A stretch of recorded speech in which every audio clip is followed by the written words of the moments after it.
नमस्कार, मैं हूं आपके साथ मयंक। तो देखिए, जाते जाते खामेनी साहब सबका दिल जीत गए। देखिए, जिस तरह से अली खामेनी साहब पर हमला हुआ तेहरान में, उस समय शायद ईरान में सब जानते थे। अली खामेनी साहब को भी ये बात बताई गई थी कि आप टारगेट पे हैं और आप पर हमला हो सकता है। और उनसे ये कहा गया था, जब उन पर हमला हुआ उससे कुछ घंटे पहले ही उनसे बात कही गई थी कि आप किसी बंकर में शिफ्ट हो जाइए, किसी सुरक्षित जगह पर शिफ्ट हो जाइए। लेकिन आप जानते हैं उन्होंने क्या कहा? उन्होंने बंकर में शिफ्ट होने से मना कर दिया। उन्होंने जवाब दिया, मेरे तेहरान के लाखों लोग, क्या आप उन्हें बंकर में शिफ्ट कर सकते हैं? तो जो सुरक्षा अधिकारी थे उन्होंने कहा कि नहीं, हम इतने सारे लोगों को शिफ्ट नहीं कर सकते। तो अली खामेनी साहब ने जवाब दिया, जब मेरे तेहरान के, मेरे ईरान के लोग बंकर में नहीं ले जाए जा सकते छिपाने के लिए, तो मैं उनको छोड़ के बंकर में कैसे चला जाऊं? उन्होंने बंकर में जाने से, सेफ हाउस में जाने से मना कर दिया। देखिए, ये एक ऐसी मिसाल पेश की उन्होंने, जिसके लिए अगर कहा जाए तो ये बहादुरी की मिसाल है, ये महानता की मिसाल है, ये हौसले और हिम्मत की मिसाल है। ये होता है देश के लिए शहीद होने का जज्बा। देखिए, वो चाहते तो एक ऐसी सुरक्षित जगह चले जाते। ईरान में ऐसी बहुत सारी जगह हैं, जागरोस की पहाड़ियां हैं, तमाम मिसाइल सिटीज़ बना रखी हैं ईरान ने, जो कि इतनी सुरक्षित हैं कि उस पर कोई बंकर बस्टर बम नहीं जा सकता। अगर अली खामेनी साहब चाहते तो किसी भी जगह पर जाके अपना लोकेशन चेंज कर सकते थे, लेकिन उन्होंने किसी भी तरह के हाइड आउट में जाने से, किसी भी तरह के बंकर में जाने से मना कर दिया। देखिए, ये जो पूरी बात है, ये एक ऐसी घटना है जिसको हमेशा आजीवन याद किया जाएगा। भारत में ईरान के supreme leader Ayatollah Syed Ali Khamenei के प्रतिनिधि डॉक्टर अब्दुल मजीद हकीम इलाही साहब जो हैं, उन्होंने इस पूरी घटना के बारे में क्या कहा, मैं आपको वो सुनाना चाहता हूँ। Yes, actually, Ayatollah Khamenei was in his office every day, and several times the security asked him to move from his office to another city, and he refused. He said, if you could move 90 million Iranians to another city, I will move after 90 million. Actually, obviously, they cannot do that.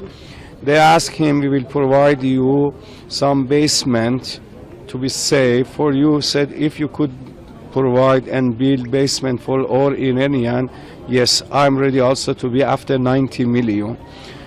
Actually, they couldn't do that for all Iranians, so he remained in his office, in his house, and in the morning, the aircraft of Zionist regime and America attacked his office.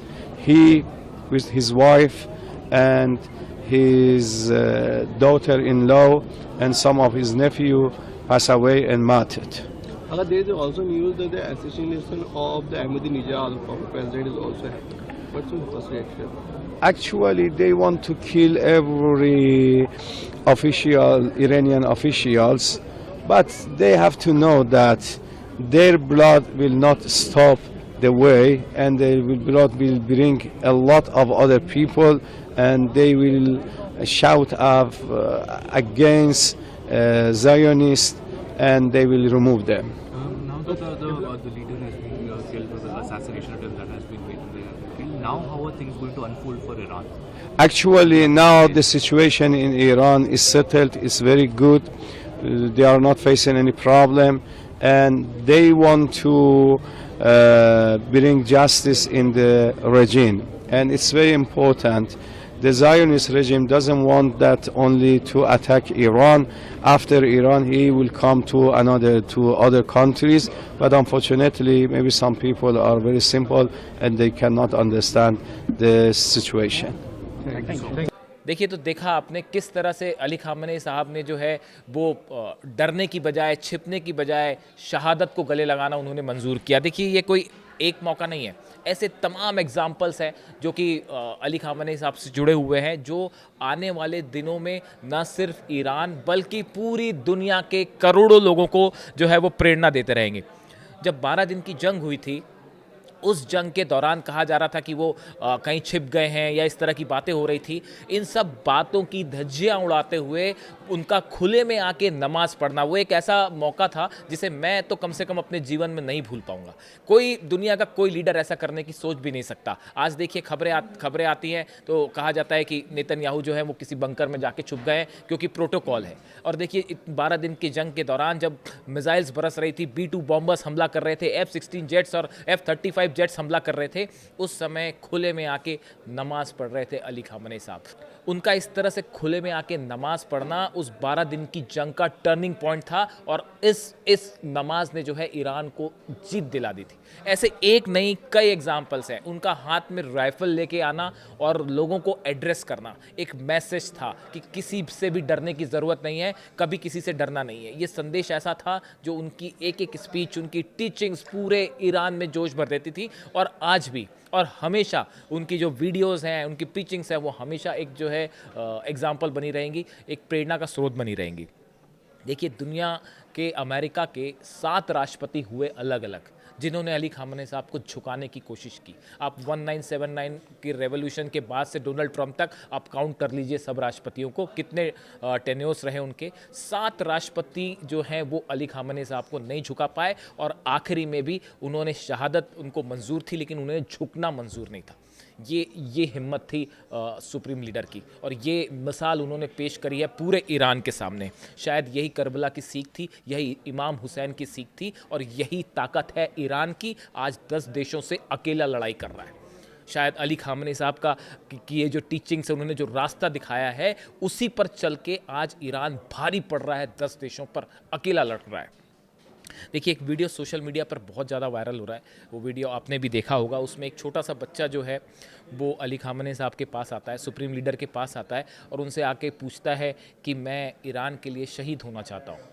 जब उस बच्चे ने ये बात कही तो Ali Khamenei साहब ने उसे प्यार से गले लगाया और उससे कहा कि देखो तुम शहीद बाद में होना, लेकिन पहले तुम्हें बड़ा होना है, तुम्हें साइंटिस्ट बनना है, तुम्हें तरक्की करनी है, तुम्हें डॉक्टर बनना है, तुम्हें अपने आप को इतना कैपेबल बनाना है कि आप ईरान की तरक्की में कंट्रीब्यूशन कर सके। और उसके बाद जब आप बड़ी एज हो जाएगी आपकी बहुत ज़्यादा, उसके बाद फिर आप शहीद होना। तो वहाँ मौजूद सब लोग जो है उन्होंने सब ने अली खामनेई साहब ने अपने जवाब से सबका दिल जीत लिया। आज वो वीडियो सोशल मीडिया में वायरल है। ईरान का बच्चा ना सिर्फ ईरान का बल्कि पूरी दुनिया के बच्चों के लिए ये मिसाल है।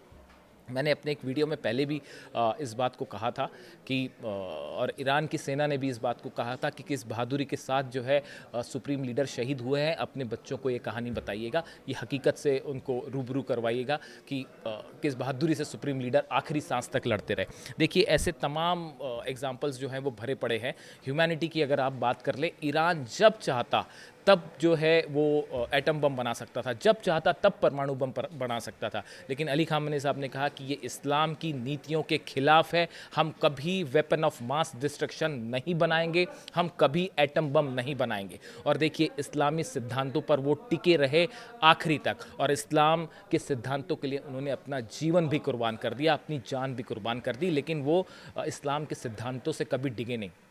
अगर ईरान न्यूक्लियर बम बना लेता, एटम बम बना लेता, तो किसी की हिम्मत नहीं थी कि ईरान पर हमला कर पाए, लेकिन उसके बावजूद उन्होंने कहा कि नहीं, मैं इस्लाम के सिद्धांतों पर हमेशा कायम रहूँगा और ईरान जो है वेपन ऑफ मास डिस्ट्रक्शन नहीं बनाएगा। शायद ये इससे बड़ा मानवता का एग्जाम्पल नहीं हो सकता। इसीलिए मैंने अपने एक वीडियो में कहा था कि नोबेल प्राइज़ तो छोड़िए, दुनिया का कोई प्राइज़ जो है वो हर प्राइज़ दुनिया का जो है अली खामनेई साहब के सामने बेहद छोटा है। और नोबेल प्राइज़ की तो बिसाती क्या है, बहुत छोटा है नोबेल प्राइज़। कोई प्राइज़ उन्हें दिया जाए ऐसे वो सब उनके सामने छोटे हैं।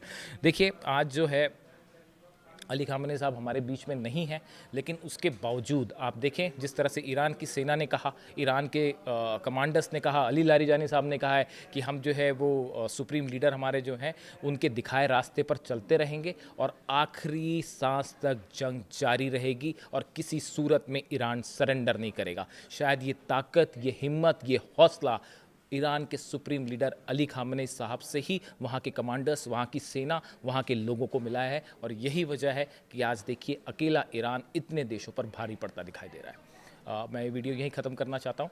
इससे जुड़ा जो भी अपडेट होगा, जंग से जुड़ा जो भी अपडेट होगा, मैं आप तक ज़रूर पहुँचाऊँगा। वीडियो आपको कैसा लगा कमेंट करके ज़रूर बताएं। धन्यवाद।